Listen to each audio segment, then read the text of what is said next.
yesterday, homie.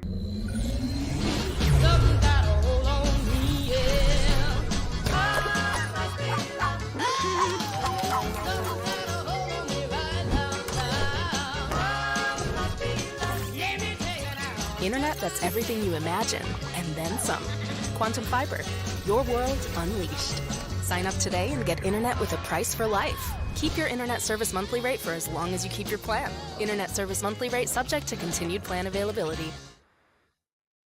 Yes, sir. Tonight is the dawn of a new Timberwolves basketball era. But Parker Fox, this ain't your granddaddy's Timberwolves. This ain't your cute cousin's Timberwolves. Tell her I said hi, though. This ain't even your mama's Timberwolves. This is a Timberwolves team with not only championship hopes, but championship expectations. And that's not something you can say a whole lot around here in Minnesota. But it all begins tonight. It all starts in the city of Angels. The quest for the crown begins in the house of the king. It's Wolves, Lakers. It's the season opener, and we could not be more ready. My name is Max Fuller, a.k.a. Max Keel O'Neal, a.k.a. Froby Bryant, a.k.a. 5 million other things. And I'm joined by Gophers men's basketball superstar, KFAN superstar, all-around superstar Parker Fox, leading you up to the pregame ahead of Wolves Lakers at 8:45. And Parker, my man, it's so good to be back, brother. How excited are you for this season? Man, we are back, brother. We are back. It is so exciting. Obviously, you and me had a lot of excitement with the Lynx finishing out the Lynx season. Unfortunate ending, but a heck of a run by the Lynx. But we're back here. It's Wolves time. It's the stuff that we love and cherish, and to be back with you, brother, I'm super excited. I'm super excited too, man. And I just said it, Parker. We got championship expectations. Do you think that's crazy? I know I'm a homer, so I gotta check the temperature a little bit. Do you think that's aiming a little too high, or you think that's fair expectations for fans to have after that Western Conference Finals run? I don't think it's crazy at all. You're speaking the most sense that you've ever spoken to me in your life.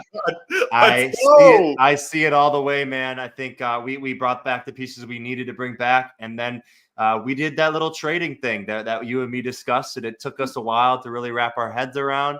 But I think you've come around. I don't know for sure yet. I've come around because you broke the news to me. I was actually at the Target Center with my daughter watching the Simone Biles Gold Over America tour. It was fantastic. But I checked my phone and I see the cat trade. I get the news broken from you. And my first reaction, I can't even say it over the radio. It was WTF. And your first reaction was WTF, but in a different way. You were a smiley face. I was a slanty face. I wouldn't say frowny face, but a slanty face. But now I'm a smiley face too after seeing Dante DiVincenzo in action. And you mentioned it, Parker. Like we're the same old Fro and the Fox, but the Timberwolves, they got a bunch of new faces. They got guys like Joe Ingles, Rob Dillingham, and of course, Julius Randle, Dante DiVincenzo. Let's talk about some of the new guys after that cat trade. Who do you think out of all the new faces on this Timberwolves team, obviously they're all going to be key to the success this season, but if you had to rank them, who do you think is going to be the most integral to the Wolves' success this season? Yeah, I think there's a lot of really big pieces. Obviously, you talk about the guys we bring back, but we want to highlight these new guys. I start with my one is Dante DiVincenzo. I know a lot of people will go to Julius Randle because he's got the all-star pedigree. He's he's the big man with the handle. He can shoot the three. He can go inside, and we'll get to that. But Dante DiVincenzo, I think, is this X piece. Naz Reid won Sixth Man of the Year last year.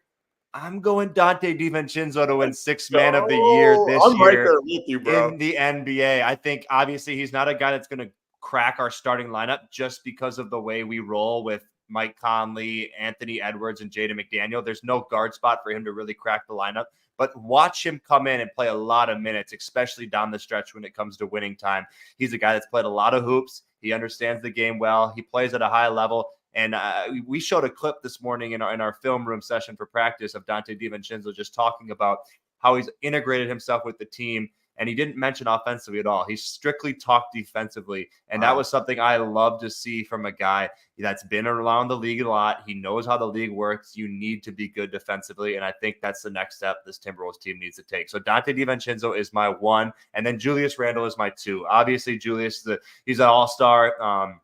He's got the background with Coach Finch down in New Orleans. I think, his transition was seamless up here to Minnesota. So Julius is a guy that I expect to be big in the point column, especially in the rebounding column, and look for him to share the ball a little bit more this year. He's known for a guy that kind of had the ball stuck in his hands, but I think that's because he had to do that with the kind of pieces he's had around him. Now look for Julius Randle to set the table up for his teammates a lot and have a lot of wide open threes. That's the voice of Parker Fox. Welcome into all the KFAN listeners that just saw the Wild, or I should say, listen to the Wild beat down on the Florida Panthers. We're hoping the Timberwolves can follow in their footsteps in LA. Season opener tonight, 8:45. Pre-game with Alan Horton and the gang, and then Alan and Jim Pete on the call around 9 p.m. for the tip-off. Parker Fox and I, Max Fuller, Max Kilo, Neil Froby Bryant, hanging out with you pre-game party and hooting. Game 1 of 82. We're so excited to have the Timberwolves back in our lives. And Parker, I know you were as excited as I was this morning when we finally, after pretty much, 4 years of asking for this photo to drop, we finally got the Justin Jefferson, Anthony Edwards recreation of the famous Randy Moss and Kevin Garnett photo shoot. And it's everything that we all wanted. The pictures were awesome. The behind the scenes videos were even more awesome. Just seeing Ant and Justin Jefferson interact and how competitive those dudes are. And I know it's probably the same for you. That just made my heart happy, man. That's my childhood because I remember seeing that original photo for the first time. And that's the whole reason that I fell in love with sports, obviously specifically basketball and football. But that's the whole reason I fell in love with sports. And it just made me happy because seeing how much it lit up the Twin Cities, how much everybody loved seeing that. No doubt about it, man. That's a picture that I had up in my room growing up. I'm sure you had it somewhere in your house as well. For sure. I grew up on KG. If you still see me to this day, if somebody shoots a ball after the whistle, I'll go and grab the rim and knock the ball out. You know, that OG Kevin Garnett, I had a ref tell me, he said, "You got to stop doing that." And I said, "Dude, it's ingrained in my mind. That's Kevin Garnett, man." Like I lived on Kevin Garnett. I will not stop.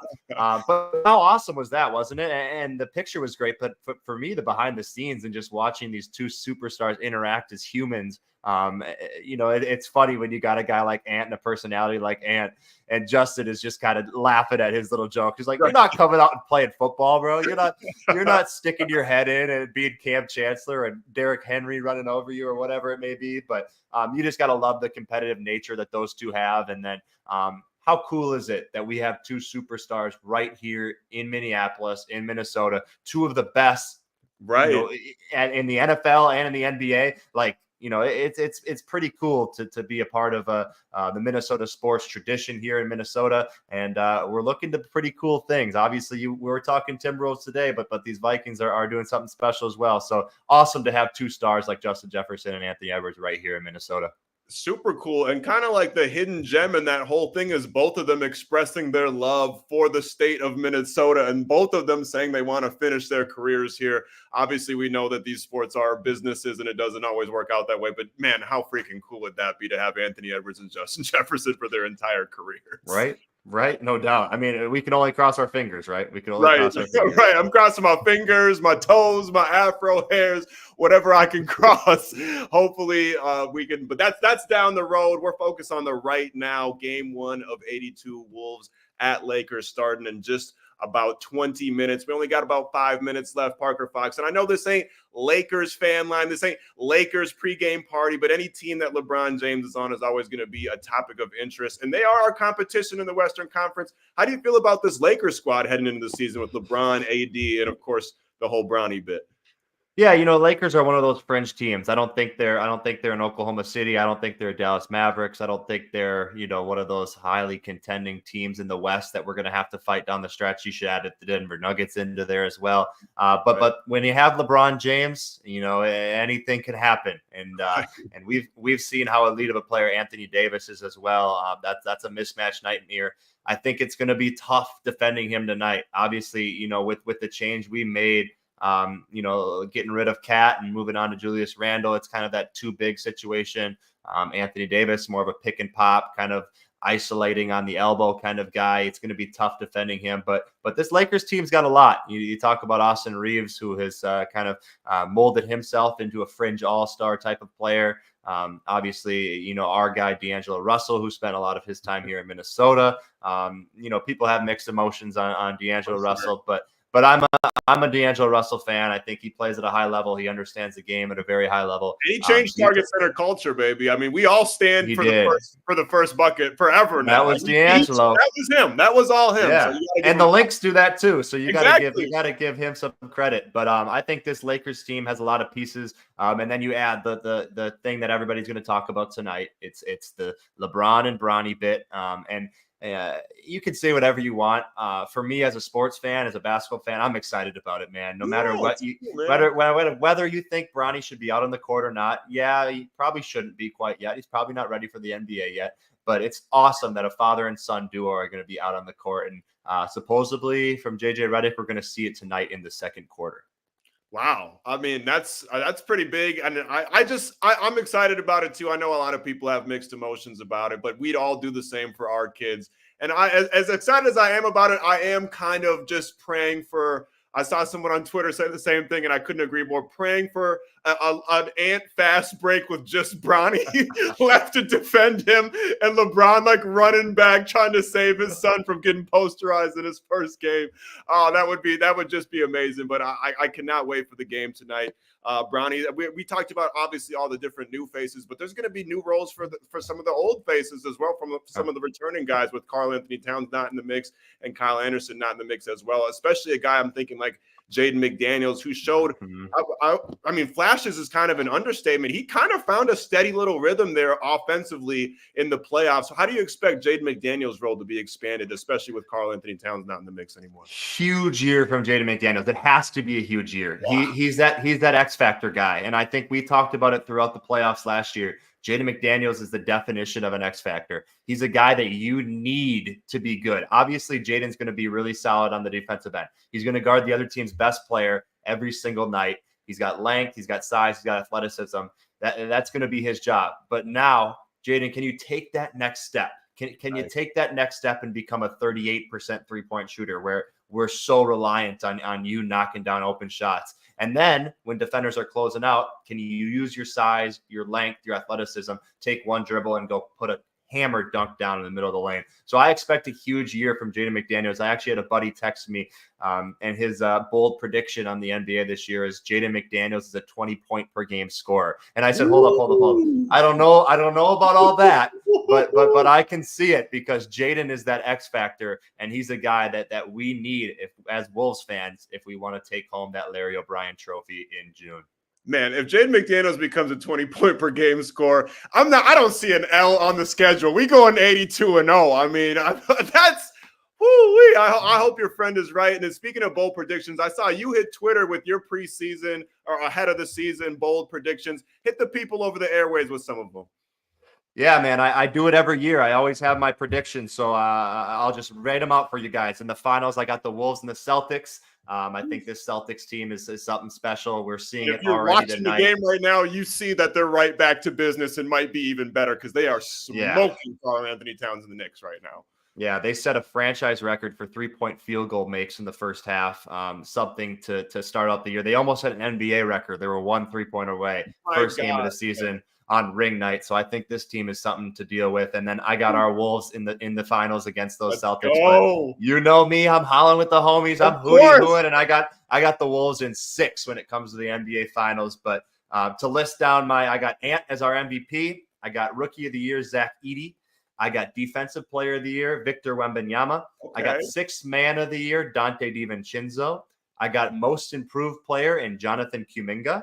I got Coach of the Year, our man Chris Finch. Let's go. And then I got Clutch Player of the Year, Luka Doncic. There's going to be a lot of talent, a lot of excitement without the league this year, and I think our Wolves are going to headline that. I hope you're right, my friend. And of course, I got the same thing. I got Wolves Knicks, though. But ultimately, Wolves winning the championship. Anthony Edwards, MVP. We're bringing the Larry O'Brien trophy back to the streets of Minneapolis. And speaking of back, it was nice to be back with you, Parker. Thanks for hanging out with me, homie. This was awesome, man. Go Wolves. Let's hootie hoo all night long, baby. It's been something like 145 days since we've seen the Timberwolves in action, but the wait is almost over. We're just 15 minutes away from the 2024 season. I'm going to hand the baton off to Al Horton and the guys. We'll catch y'all another time. Go Wolves, baby. Peace. Peace.